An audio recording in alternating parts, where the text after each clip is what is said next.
Are you guys ready for your party? I don't want to bum you guys out, but here comes Mr. David Letterman.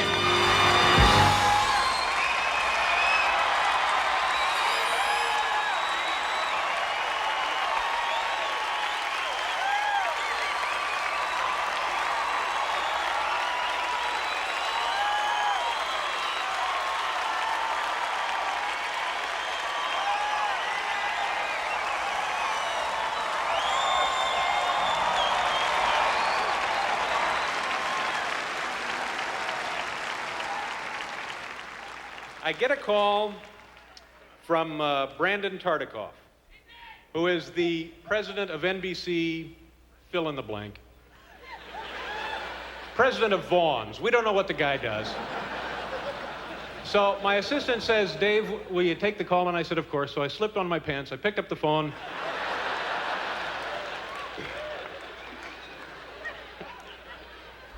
And Brandon says, hello, Regis? And I said, yes.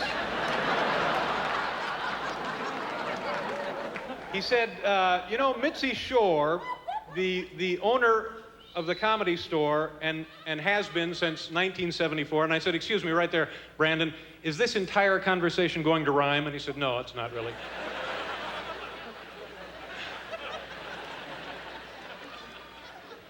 He says, they're doing a, excuse me 1 minute. How about a hand for this guy, ladies and gentlemen?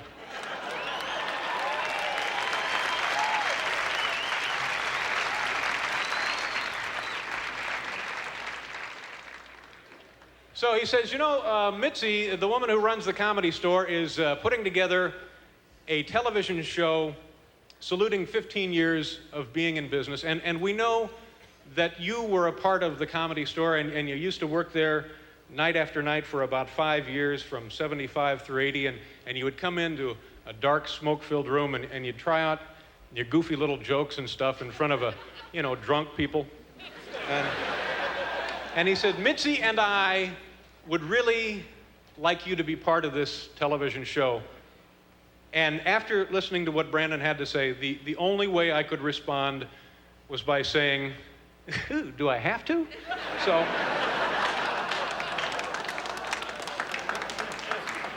ladies and gentlemen, now at this time, I'm going to do for you some really old material.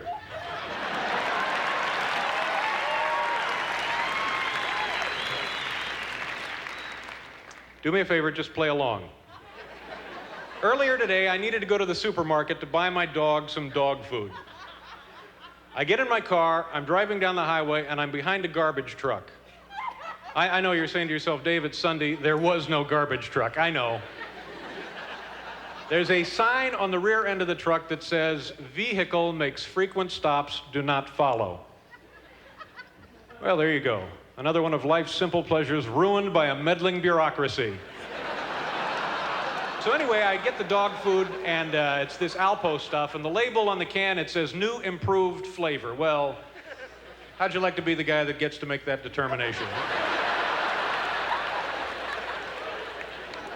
What do we got, prisoners tasting this stuff? So then, are you gonna be there all damn night? What the hell are you doing? What is your name? Lance. Lance, ladies and gentlemen. Lance.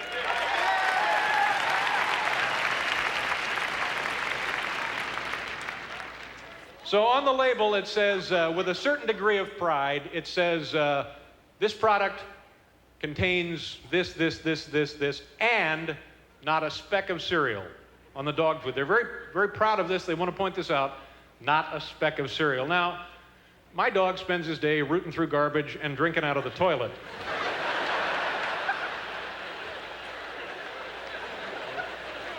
Chances are he's not going to mind a speck of cereal. You know, it's just...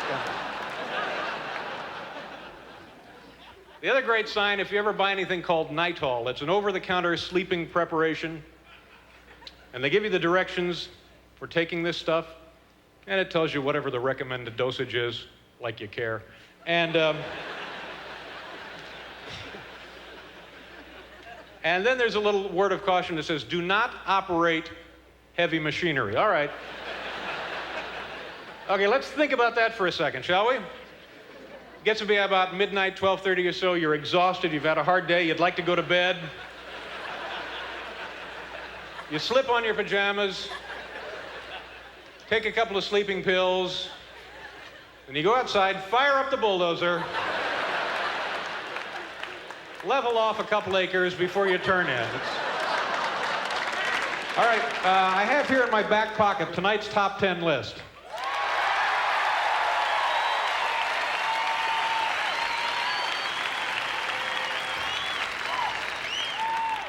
From the home office in Lincoln, Nebraska, tonight's category, top 10 reasons the Comedy Store has been so successful.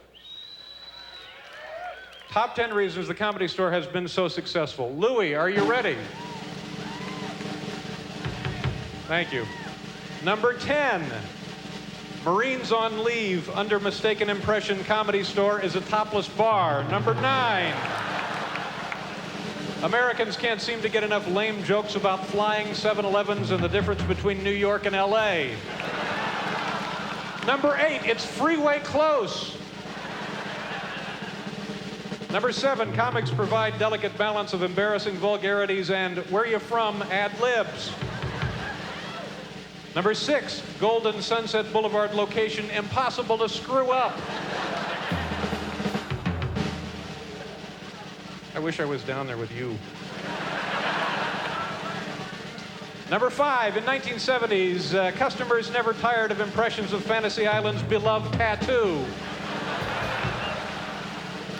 Number 4, and you're just going to have to take my word for this one. Number 4, tourists drawn to Comedy Store to glimpse, perhaps photograph, curious hairstyles favored by owner.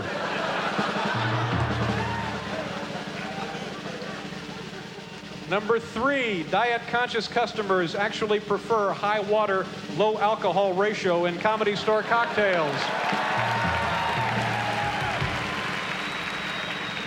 Number 2, widespread obsession-like curiosity about Gabe Kaplan.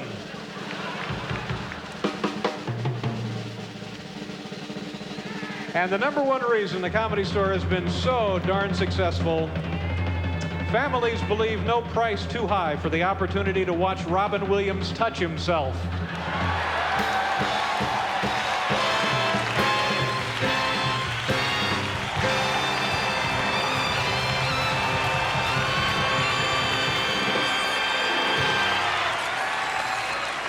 Coming up next, George Miller, John Witherspoon, and more with David Letterman.